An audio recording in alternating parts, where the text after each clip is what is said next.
जय श्री कृष्ण मित्रों, कैसे हैं आप सब। आशा है आप सब ठीक होंगे और आपने पिछले लेसन्स रिवाइज किए होंगे। अभी हम पार्ट्स ऑफ स्पीच ही कर रहे हैं, जिसमें आज हम कॉन्जंक्शंस करेंगे।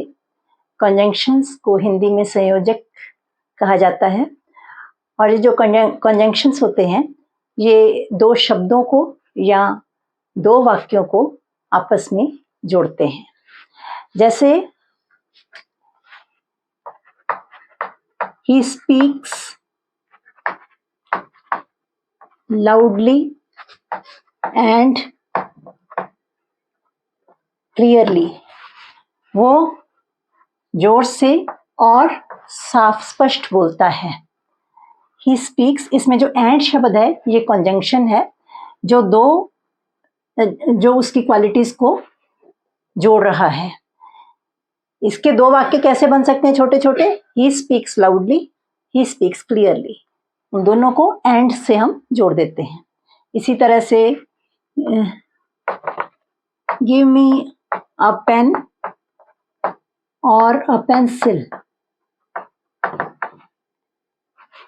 मुझे एक पेन दो या पेंसिल दो। अब और शब्द जो है या, इसका क्या मतलब बन रहा है कि मुझे पेन दो या पेंसिल दो। जो कॉन्जंक्शन और है ये मेरे आइडिया को स्पष्ट कर रहा है, इस सेंटेंस को क्लियर कर रहा है। अब एंड का मतलब क्या होता है और हिंदी में, और का मतलब होता है या। ठीक है, तो जो इसी तरह से जो कॉन्जंक्शंस हैं ये वाक्यों को या शब्दों को जोड़ने का काम करते हैं। अब इनकी काइंड्स कई होती हैं, उनको हम स्टेप बाय स्टेप करेंगे। जैसे कोऑर्डिनेटिंग कॉन्जंक्शंस होते हैं सबसे पहले, जैसे and, but, yet, so, however. हम एक इंडिपेंडेंट वाक्य को दूसरे इंडिपेंडेंट वाक्य से जोड़ते हैं, तो वो कोऑर्डिनेटिंग कॉन्जंक्शंस होते हैं। इसी तरह से सबऑर्डिनेटिंग कॉन्जंक्शंस होते हैं और फिर कोरिलेटिव कॉन्जंक्शंस होते हैं। हम ये स्टेप बाय स्टेप करेंगे क्योंकि कोऑर्डिनेटिंग कॉन्जंक्शंस की ही बहुत टाइप्स हैं, पहले हम ये डिस्कस करेंगे। इसमें जो है क्यूमुलेटिव कॉन्जंक्शंस हैं, फिर एडवर्सेटिव। क्यूमुलेटिव में भी वाक्यों को जोड़ा जाता है, एडवर्सेटिव में एडवर्स वाक्यों को यानी विपरीत वाक्यों को जोड़ा जाता है। ऑल्टरनेटिव कॉन्जंक्शंस में जो चॉइस दी जाती है, ये हम आराम से धीरे धीरे स्टेप बाय स्टेप करेंगे। इसी तरह से इलेटिव कॉन्जंक्शंस होते हैं जिसमें कि कोई वाक्य दूसरे वाक्य का निष्कर्ष होता है। तो चलिए स्टार्ट करते हैं। जैसे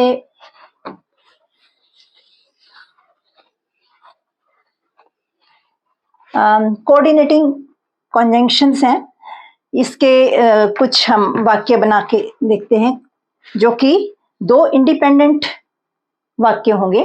जैसे the sun was shining and a hot wind was blowing। अब ये कोऑर्डिनेटिंग कॉन्जंक्शन का वाक्य है, इसको एंड से जोड़ा गया है।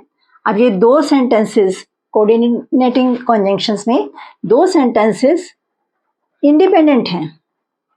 इसका मतलब क्या है, सूर्य चमक रहा था और गर्म हवा बह रही थी।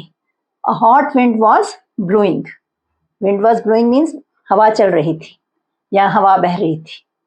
तो इन दोनों इंडिपेंडेंट वाक्यों को, इनको इंडिपेंडेंट का मतलब क्या है कि अगर हम इनके दो वाक्य बनाए तो क्या होगा, the sun was shining, a hot wind was blowing. इन दोनों को एंड ने जोड़ दिया तो ये कोऑर्डिनेटिंग कॉन्जंक्शन कहलाता है।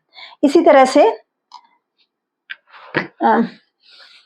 और भी कई वाक्य बन जाते हैं इसके। जैसे there was noise round me but I was not disturbed. There was noise around me, मेरे चारों तरफ शोर था, यानी मैं शोर में बैठा था।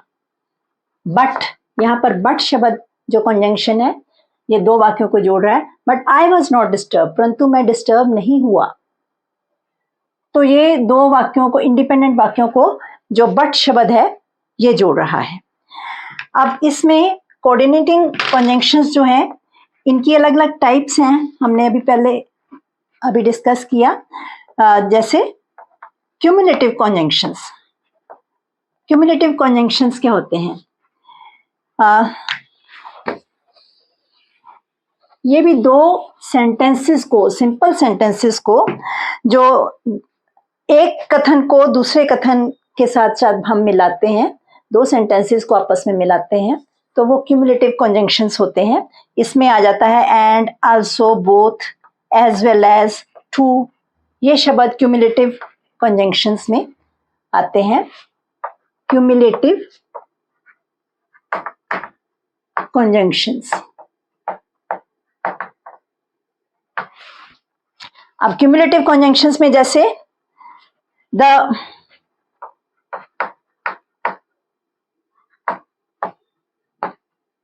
weather was fine and the sea was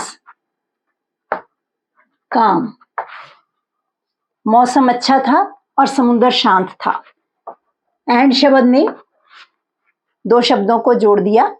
ये जो एक कथन को दूसरे कथन से मिला दिया एक तरह से, तो इसको क्यूमुलेटिव कंजंक्शन कहते हैं। मौसम अच्छा था और समुद्र शांत था। अब सी के स्पेलिंग SEA होते हैं। जब हम सी देखना शब्द प्रयोग करते हैं तो SEE होता है। सी, सॉ, सीन। सी मीन्स देखना। ये है CSEA, सी मीन्स समुद्र। तो ये छोटे छोटे जो स्पेलिंग्स हैं इनका खास हमें ध्यान देना चाहिए। इसी तरह से और भी क्यूमुलेटिव कंजंक्शंस के वाक्य बन सकते हैं, जैसे he gave me both books and notes. उसने मुझे किताबें दी और नोट्स दिए। बोथ मीन्स दोनों चीजें दी। बोथ बुक्स एंड नोट्स, उसने मुझे किताबें दी और नोट्स दिए। बोथ एंड ये जो कंजंक्शंस हैं ये इस वाक्य को जोड़ रहे हैं। अब यहाँ पर बोथ बुक्स का मतलब दोनों बुक्स नहीं है, यहाँ पर both books and notes. Both शब्द किसके लिए यूज हुआ है कि ये दोनों चीजें, बुक्स और नोट्स, ये दोनों चीजें उसने मुझे दी। इसी तरह से क्यूमुलेटिव कंजंक्शंस के और भी वाक्य हैं। he as well as his father is dishonest. as well as, जब हम as well as यूज करते हैं तो एक तो ये सिंगुलर में यूज होता है, उसके साथ साथ उसका पिता भी ईमानदार नहीं है, डिसऑनेस्ट है यानी ईमानदार नहीं है, उसके साथ साथ एज वेल एज। तो जब हम ये दोनों को इस शब्द को यूज करते हैं तो इसका जो सिंगुलर में यूज होता है, जब एज वेल एज का प्रयोग किया जाता है तो दोनों, ही और उसके फादर, इसके लिए प्लूरल नहीं यूज होगा। ठीक है। इसी तरह से और भी शब्द वाक्य बना सकते हैं, जैसे राजन is a singer and a dancer too. राजन एक गायक है और नृत्य भी करता है, डांसर भी है। तो सिंगर है और साथ में डांसर भी है, तो एंड लगाया और टू शब्द का, टू का मतलब यहां पर क्या है, भी, डांसर भी है। ठीक है, वो एक सिंगर है और एक डांसर भी है। इस तरह से क्यूमुलेटिव कॉन्जंक्शंस जो है, जो दो वाक्यों को आपस में मिलाते हैं। अब दूसरे हमने कौन से किए? दूसरे हैं एडवर्सेटिव कॉन्जंक्शंस। ये कोऑर्डिनेटिव कॉन्जंक्शंस के ही पार्ट्स हैं। एडवर्सेटिव कॉन्जंक्शंस क्या होते हैं? जैसे but, still, yet, while, nevertheless, इस तरह के शब्द प्रयोग किए जाते हैं। एडवर्स का मतलब क्या होता है? विपरीत। जब दो विपरीत वाक्यों को मिलाया जाता है, और जो कॉन्जंक्शन उन विपरीत वाक्यों को मिलाते हैं, उन्हें एडवर्सेटिव कॉन्जंक्शंस कहा जाता है। Adverse means adversative कॉन्जंक्शंस।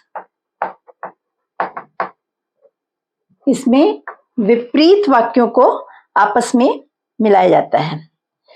जैसे she is weak but she can do this work. वो कमजोर है पर वो ये काम कर सकती है, बट। अब ये एडवर्स बातें हैं, दोनों विपरीत बातें हैं। अभी कमजोर है तो शायद वो ये काम ना कर सके, परंतु वो ये काम कर सकती है, तो ये एडवर्स स्थिति है उसके लिए। तब भी ये जो बट शब्द है, ये इन दोनों को मिला रहा है। अब वीक का भी आप ध्यान रखना। वीक मीन्स कमजोर, और एक वीक होता है WEEK, वीक। इसका मतलब क्या होता है? सप्ताह। सप्ताह। तो ये स्पेलिंग्स का आप खास ध्यान रखें। WEAK, वीक मीन्स कमजोर। WEEK, वीक मीन्स सप्ताह। तो ये दो जो एडवर्स वाक्य थे, उनको इसने कॉन्जंक्शन से हमने मिला दिया। The train was fully packed, but we got comfortable seats. यहाँ पर क्या मतलब है कि जो गाड़ी थी वो पूरी तरह से भरी हुई थी, फुली पैक्ड। गाड़ी पूरी तरह से भरी हुई थी, इसका क्या इंग्लिश क्या होगी? The train was fully packed. परंतु यहाँ बट शब्द है जो एडवर्सेटिव कॉन्जंक्शन है, परंतु हमें कंफर्टेबल सीट्स मिल गई। वी गॉट कंफर्टेबल सीट्स, हमें कंफर्टेबल सीट्स मिल गई। तो ये विपरीत स्थिति है, बट शब्द इनको मिला रहा है। इसी तरह से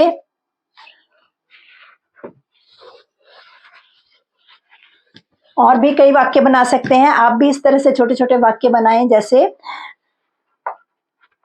वी वर वेरी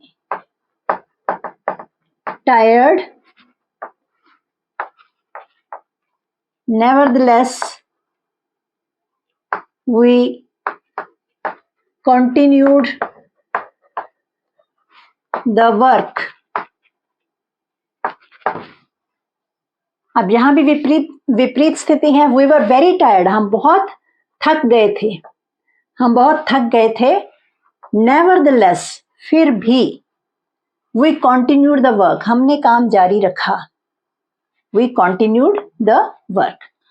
तो ये दो विपरीत स्थितियां हैं, दो विपरीत वाक्यों को ये शब्द नेवरदलेस, ये एक ही शब्द है, नेवरदलेस, LESS, ठीक है। तो NEVERTHELESS, इसका मतलब फिर भी हमने अपना काम जारी रखा। ये विपरीत स्थितियां मिला रहे हैं। ऐसे ही she did not work hard, however she passed. उसने मेहनत नहीं की, फिर भी फिर भी वो पास हो गई, किसी तरह से, फिर भी वो किसी तरह से, इसमें इस शब्द पर स्ट्रेस होगा, किसी तरह से वो पास हो गई। तो ये शब्द जो है हाउएवर शब्द है, ये she did not work hard however she passed, उसने मेहनत नहीं की फिर भी किसी तरह से वो पास हो गई। हाउएवर शब्द इन विपरीत जो वाक्यों को मिला रहा है। तो ये होते हैं एडवर्सेटिव कॉन्जंक्शंस। इसी तरह से आगे हैं ऑल्टरनेटिव कॉन्जंक्शंस। ऑल्टरनेटिव कॉन्जंक्शंस, ऑल्टरनेटिव कॉन्जंक्शंस क्या होते हैं? इन कॉन्जंक्शंस में ये तब प्रयोग किए जाते हैं जब हमारे पास कोई चॉइस होती है, कोई विकल्प होता है। ऑल्टरनेट क्या होता है? विकल्प। ठीक है, तो जब हमारे पास कोई विकल्प होता है या कोई चॉइस होती है तब हम अल्टरनेटिव कॉन्जंक्शंस यूज करते हैं, जैसे और, एल्स, अदरवाइज। ठीक है, इस तरह के कॉन्जंक्शंस हम यूज करते हैं। जैसे hurry up, else you will miss the train, miss the train। जल्दी करो वरना तुम्हारी गाड़ी छूट जाएगी, you will miss the train। else वरना आपकी गाड़ी, आप अपनी गाड़ी खो दोगे, आपकी गाड़ी चली जाएगी। ठीक है, इसी तरह से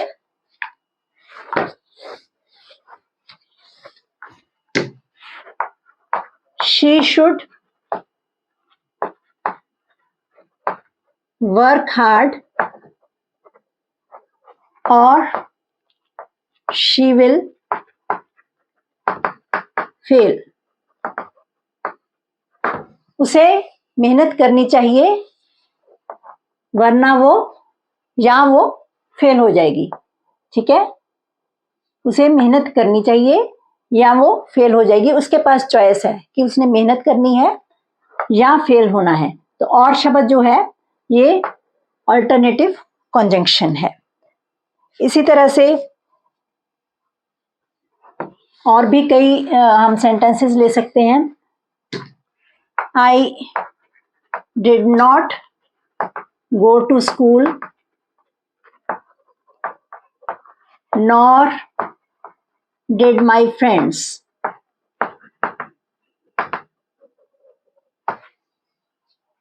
मैं स्कूल नहीं गया, मेरे मित्र भी नहीं गए। नॉर शब्द जो है ये बता रहा है कि हम दोनों में से कोई भी स्कूल नहीं गया। तो ये अल्टरनेटिव कॉन्जंक्शंस होते हैं। और ये जो कोरिलेटिव कॉन्जंक्शंस होते हैं वो भी इनसे मिलते जुलते हैं। उनमें भी ईदर, और, आल्दो, येट, इस तरह के शब्द प्रयोग किए जाते हैं जो हम अभी बाद में करेंगे, परंतु वो इनसे बिल्कुल मैच करते हैं। कोरिलेटिव कॉन्जंक्शंस जो है वो लगभग अल्टरनेटिव कॉन्जंक्शंस की तरह ही होते हैं। अब इसी तरह से ही इज, और वाक्य बना लेते हैं। He is neither lazy nor careless. Neither nor, ये भी उसका विकल्प में है कि ना वो सुस्त है और ना ही वो केयरलेस है। वो यानी केयरफुल है, वो सावधान रहता है, लापरवाह नहीं है। तो ये जो है नाइदर नॉर, ये कोरिलेटिव में भी आ जाता है और अल्टरनेटिव में भी आ जाता है। पेयर है ना, जैसे नाइदर नॉर, आइदर और। ठीक है, ये विकल्प में भी आ जाते हैं। अब इसी तरह से अब अगले हैं इलेटिव कॉन्जंक्शंस। इलेटिव कॉन्जंक्शंस क्या होते हैं? जब एक वाक्य दूसरे वाक्य का परिणाम होता है। अब इसमें ज्यादातर शब्द जैसे फॉर, सो, इस तरह के शब्द प्रयोग किए जाते हैं।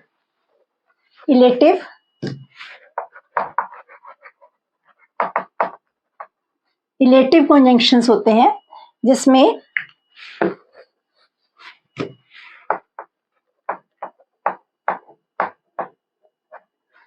जो एक वाक्य दूसरे वाक्य का परिणाम होता है। जैसे ये शब्द है फॉर, सो, देयरफॉर, देन। कोई भी आप शब्द बना सकते हैं। We missed the bus, so we took a taxi. हमारी बस मिस हो गई, हमने बस को मिस कर दिया, यानी बस हमारी चली गई, सो इसलिए हमने टैक्सी ली। ये निष्कर्ष क्या निकला? ये जो वाक्य है वी टुक ए टैक्सी, ये इसका परिणाम है। इसके कारण हमने टैक्सी ली कि क्योंकि हमारी बस मिस हो गई थी। तो इसलिए ये निष्कर्ष जब निकलता है एक वाक्य से दूसरा वाक्य क्या उसका परिणाम आता है, तब ये शब्द जो कंजंक्शंस हैं ये यूज किए जाते हैं। इसी तरह से let me go for I am getting late. Getting late, मुझे जाने दो, लेट मी गो। क्योंकि यहां पर फॉर का मतलब है क्योंकि मुझे देरी हो रही है। I am getting late. Let me go, let me play, let me sing, इसका मतलब क्या होता है? मुझे जाने दो, मुझे खेलने दो, मुझे गाने दो। ठीक है, लेट मी लगाकर वर्ब की फर्स्ट फॉर्म लगाई जाती है, हमने पहले भी किया हुआ है। तो लेट मी गो फॉर, क्योंकि मुझे जाने दो, क्योंकि आई एम गेटिंग लेट, मुझे देरी हो रही है। ये जो है ये इलेटिव कंजंक्शन है यहाँ पर फॉर, क्योंकि ये इसका निष्कर्ष है कि मैं क्यों जाना चाहता हूं। ठीक है, इसी तरह से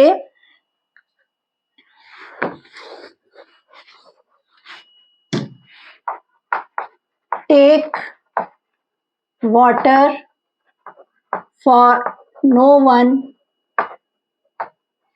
कैन लिव विदाउट इट। पानी ले लो, पानी पी लो, क्योंकि कोई भी इसके बिना नहीं रह सकता। ठीक है, तो टेक वाटर फॉर, क्योंकि कोई भी, no one can live without it, कोई भी पानी के बिना नहीं रह सकता। टेक वाटर, पानी पी लो, पानी ले लो। ठीक है, दोनों शब्दों को हम इस तरह से वाक्य बना सकते हैं। ठीक है, ये है हमारे इलेटिव कंजंक्शंस। अब मैंने अभी आपको बताया कि ये जो कोरिलेटिव कंजंक्शंस होते हैं, ये कोरिलेटिव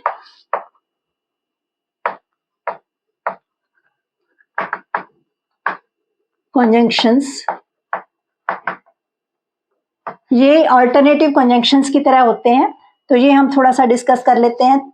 और ये जो सबऑर्डिनेटिंग कंजंक्शंस है ये हम बाद में डिस्कस करेंगे। ये इसलिए पहले डिस्कस कर रहे हैं क्योंकि ये अभी आप अच्छी तरह से इनको समझ सकेंगे। तो ये कैसे होते हैं? जब ये पेयर्स में होते हैं, जैसे आइदर और, नाइदर नॉर। ठीक है, ये although, yet, such as pairs में आते हैं, परंतु इसमें भी विकल्प होता है, इनमें भी, जैसे अल्टरनेटिव कंजंक्शंस में विकल्प था। इसी तरह से बोथ, एंड, ठीक है, एज, स्केर्सली, व्हेन, इस तरह के शब्द जो है प्रयोग किए जाते हैं। Either attend to the lesson और लीव द क्लास। आइदर और, इसमें भी विकल्प है, या लेसन को ध्यान से सुनो या क्लास छोड़कर चले जाओ। तो ये आइदर और जो है ये कोरिलेटिव कंजंक्शन है।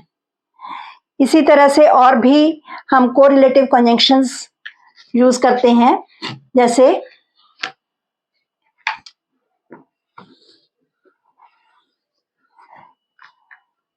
although he belongs to a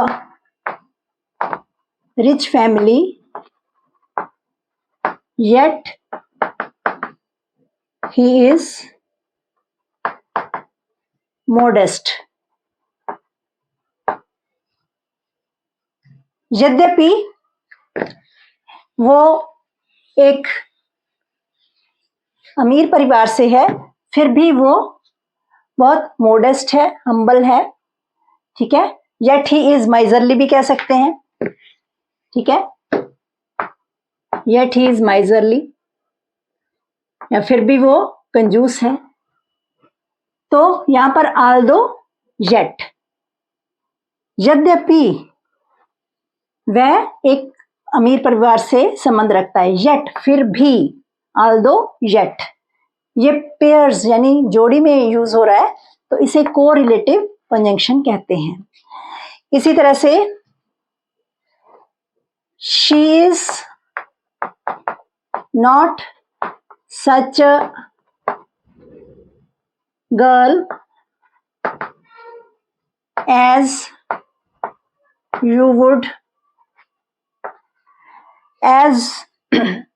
you would like to marry, like to marry. She is not such as, ये दो शब्द हैं पेयर्स में, ये कोरिलेटिव कंजंक्शंस है। Such as, she is not such a girl, वो ऐसी लड़की नहीं है जैसी जिससे तुम शादी करना पसंद करोगे।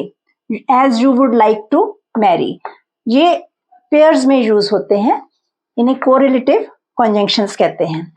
इसी तरह से और भी कई वाक्य हम बना सकते हैं कोरिलेटिव कंजंक्शंस के। द थीफ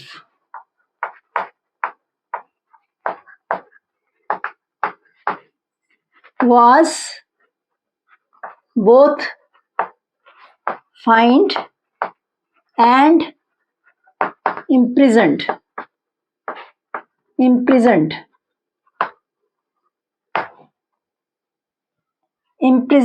ये पी ठीक से, ठीक है। The thief was both find and imprisoned. अब बोथ एंड, चोर को जुर्माना भी लगा और जेल भी हुई। बोथ, BOTH, बोथ, दोनों चीजें हुई, बोथ फाइंड एंड इम्प्रिजन्ड। तो ये बोथ एंड, ये भी पेयर में यूज कर रहे हैं। अब इम्प्रिजन्ड शब्द कहां से आता है? जेल भी हुई। प्रिजन का मतलब होता है जेल, और इम्प्रिजन जो है ये वर्ब है, इम्प्रिजन, तो इसको हम एज अ वर्ब हमने यूज किया है, जेल में डालना, ठीक है, जेल हो जाना, तो प्रिजन है जेल। अब इसी तरह से थीफ है, THIEF, थीफ, थीफ है चोर। थेफ्ट, थेफ्ट क्या है? चोरी। और थीफ का प्लूरल क्या होता है? थीव्स, THIEVES, ये थीफ का प्लूरल है, थीव्स। और थेफ्ट होता है चोरी। तो ये छोटे छोटे शब्द आपको ये साथ साथ लर्न करने चाहिए। The thief was both find and imprisoned, ये भी कौन सा कंजंक्शन था? ये भी कोरिलेटिव कंजंक्शन था। इसी तरह से Radha is as slim as her sister. अब ये एज ये फिर से पेयर में हमने यूज किया कि राधा उतनी ही दुबली है जितनी कि उसकी बहन। एज ये पेयर में यूज हुआ, ये कोरिलेटिव कंजंक्शन है। इसी तरह he is not so coward as you think. So as, वो इतना कायर नहीं है जितना आप सोचते हो। यहां पर एज से हमने बनाया, यहां पर सो एज, ये भी पेयर है, ये कोरिलेटिव कंजंक्शन है। वो इतना कॉवर्ड कौन होता है? कायर। कॉवर्डिस होती है कायरता, ठीक है। एज यू थिंक, वो इतना कायर नहीं है जितना आप सोचते हो। इसी तरह से scarcely had he gone when a policeman knocked at the door.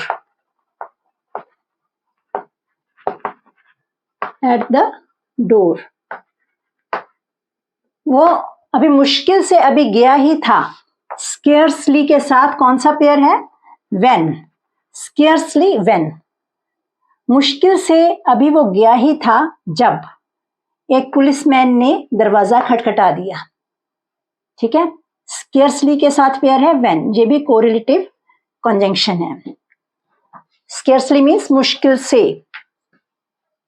इसी तरह से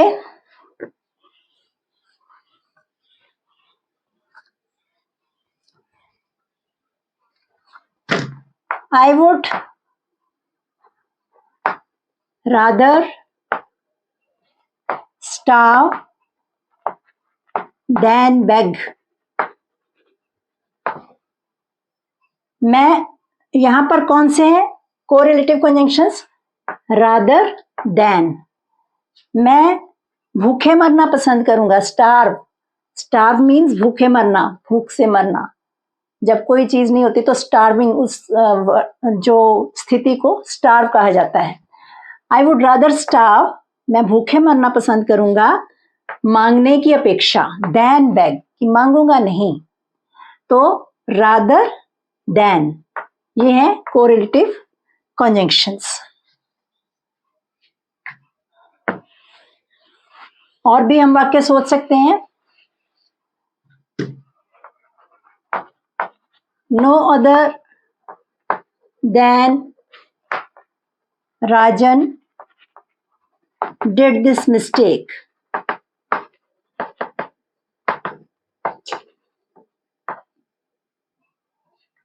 ये गलती किसी और ने नहीं की, केवल राजन ने की। नो अदर देन, ठीक है, किसी और ने ये गलती नहीं की। नो, यहां नो शब्द प्रयोग हुआ, नेगेटिव में है। नो अदर देन, किसी और, अदर मीन्स दूसरा, किसी दूसरे ने ये गलती नहीं की। डिड दिस मिस्टेक, केवल राजन ने की। तो यहां पर ये नो अदर देन शब्द जो है ये कोरिलेटिव कंजंक्शन है, ठीक है। इस तरह से जो आप वाक्य बनाकर देखेंगे और प्रैक्टिस करेंगे तब आप ये अच्छी तरह से समझ सकेंगे।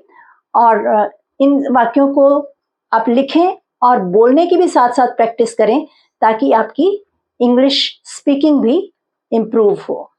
आज के लिए इतना ही। Stay blessed.